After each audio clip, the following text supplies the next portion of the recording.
everybody, Jonathon Marc Mendes, Painted Love, and it's Sunday afternoon in the UK. We've got quite a nice sunny day, as you can see, lots of light coming in.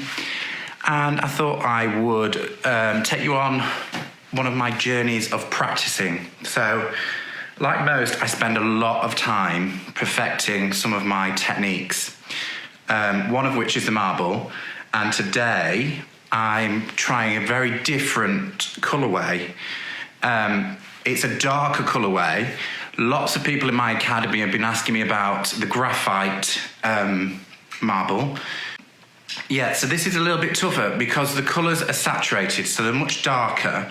So I'm going to I might not be able to get you through the whole process because it's drying time, but I thought it might be quite nice to just take you through this colourway. When I was in London it was before Christmas, I walked past a beautiful shop front, and it had some green marble, and I have taken a close look. So I had to take a picture of it because I just loved it. It's a dark sort of Amsterdam greeny colour. And so today I'm playing with that. I'm gonna put the camera down in a little bit, and I'm gonna kind of show you the first pass. If you've not enrolled in my free marble tutorial, many of my academy students will know exactly what I'm talking about. You must enroll because there's a bit of prep work to this, and I've already brought myself up to a level of where I can work on the creative part. So it's not going to make any sense to you unless you go over. I'll put a link either in the post or in the comments somewhere. You'll find a link to register for the free tutorial. It's basically white marble with a black vein.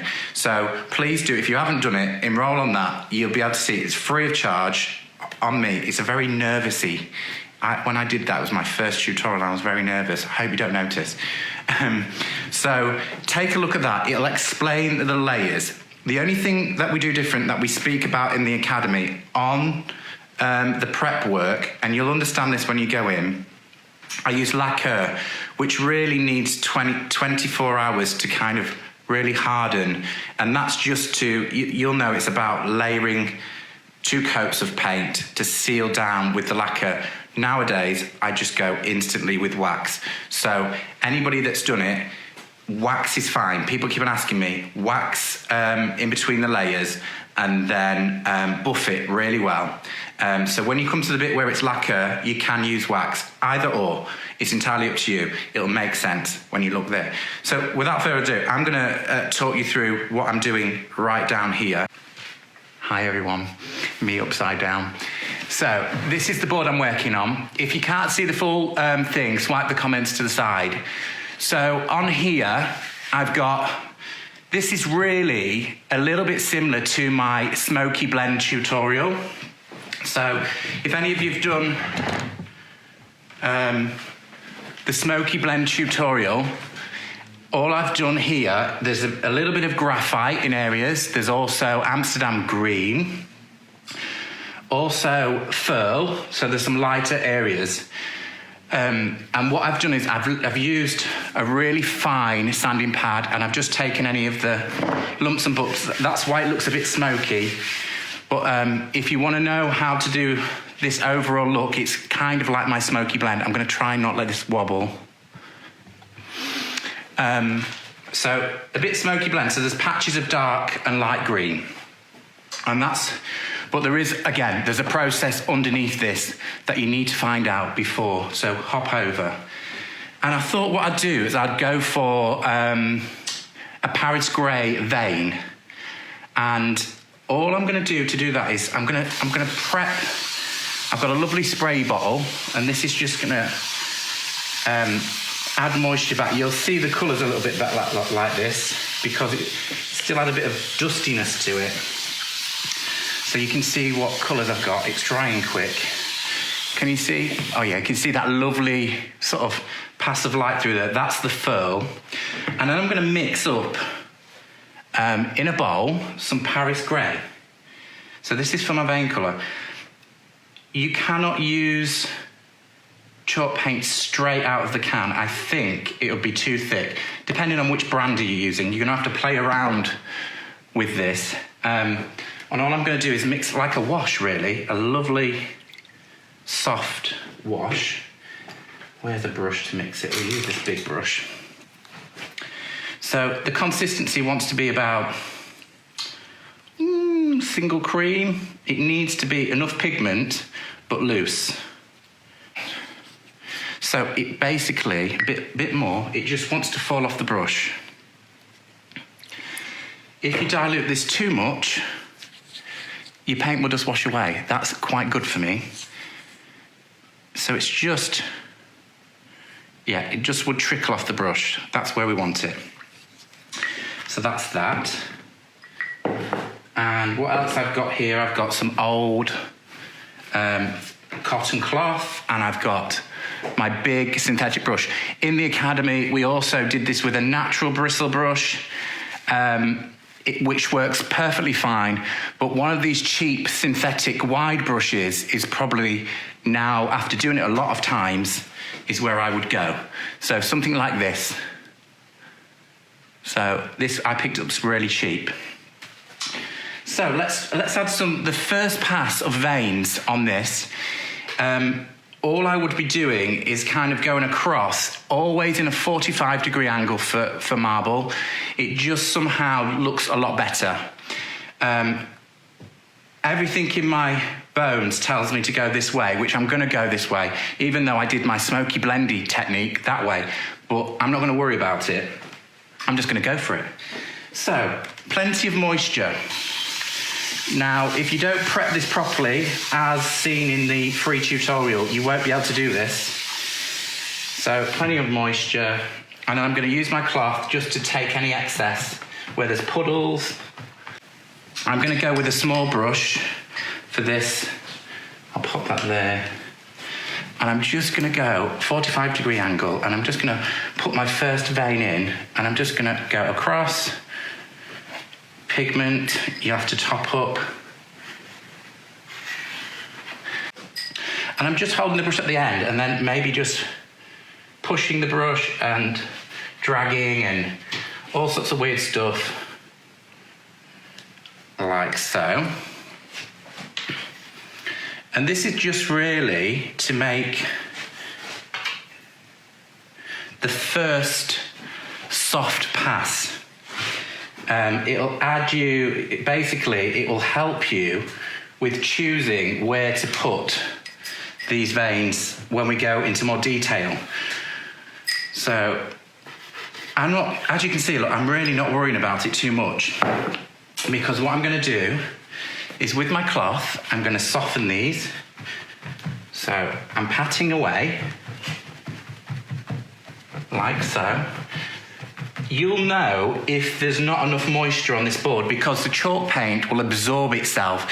The pale colour will absorb straight in and it'll grab. So if you've got an area where it's grabbing, spritz again. Just spritz again.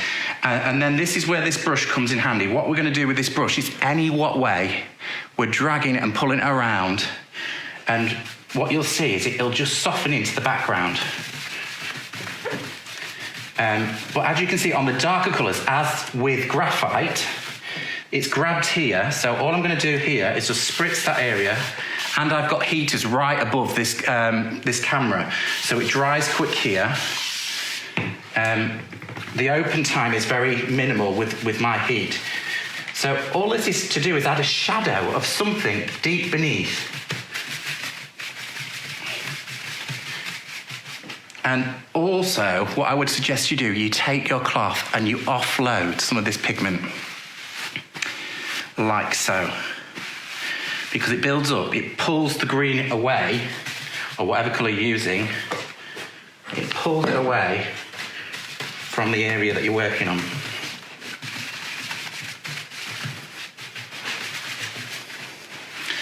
So, as you can see, it's kind of looking quite groovy already. We just missed again.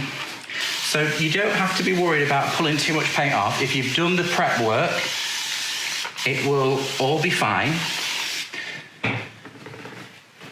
And just dab again. You can keep on going back with your cloth, dabbing. This also blurs the boundaries. You could use a sponge.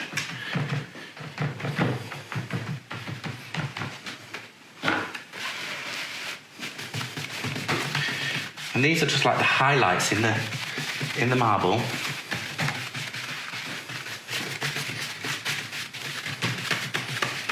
Like so.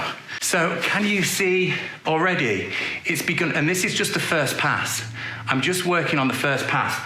I will dry this and then I'll go again. And I will just literally, where I've been, maybe highlight a bit more. My suggestion, if you're doing this with dark graphite or these colours that I'm using now, dark pigments, I would always, at some point on the last pass, I would wax and then go back with a really fine brush. Oh, not that one. Here's the one I've been using. So this is a rigger brush. Can you see it's got a really long head, but you can find a finer one than that. I've got one or two tucked away somewhere with really fine head, and then you can kind of tickle back over once waxed, buff it well, go back over and add a bit more depth. When you're happy with that, just wax again and it'll seal it down. So there is ways of doing this. In the Academy group, I've not really shared this. I've come straight to you guys because I know all my Academy members will be watching this, and they've been asking me about the graphite marble, and I just thought it'd be great to show with this dark Amsterdam green. So I hope that makes sense. And sometimes I even get a little bit brave and add another bit of a colour somewhere else. So I'm going to do it. Let's put some more moisture here, and I'm just going to add a bit of furl in here. So it's quite yellowy.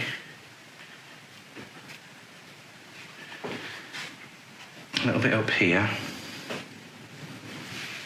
And there was lots in here, so we'll just add those colours in. Moisture.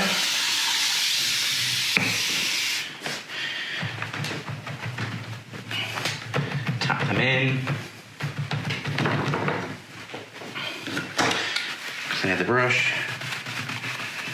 It's a subtle difference, but it's just nice to add some other tone.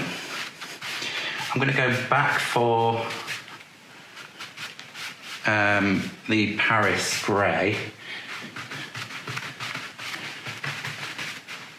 How's it looking on camera? Yeah, it looks pretty good.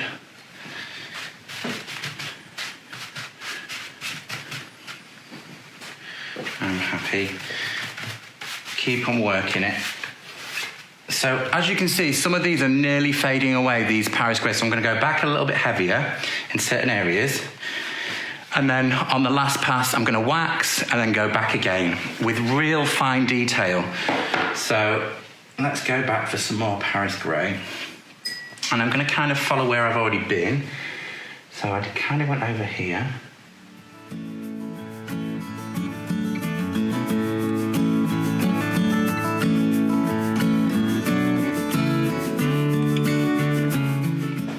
That's quite nice.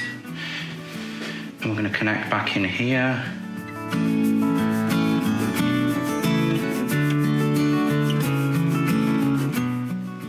Think craggy, or lightning, or not curvy shapes, kind of craggy shapes, because that'll work really well. And if you look at the way I'm holding the brush, I'm literally holding it by with my wrist flat up and the brush on the end. And, you know, with a bit of a shaky hand, it kind of helps that craggy look. So there we go, like that. So I could, on this point, I could dab again lightly in certain areas. But what's quite nice when the paint is nearly drying is just to take your brush again, offload, and just kind of, instead of going every way first, just kind of drag like that. And that really softens, like so. It kind of just pushes the paint in. Does that make sense? I think it looks pretty good. yeah, I just keep, you know, it's really forgiving, this technique. You can keep on going and going and going until you're happy with it. I'm gonna put lots more Paris grey over this, I think, and make it more detailed so that there's lots of like a spider's web effect over the top, I think. But for now, take care. I'm gonna carry on and I'll see you all very soon. Bye-bye.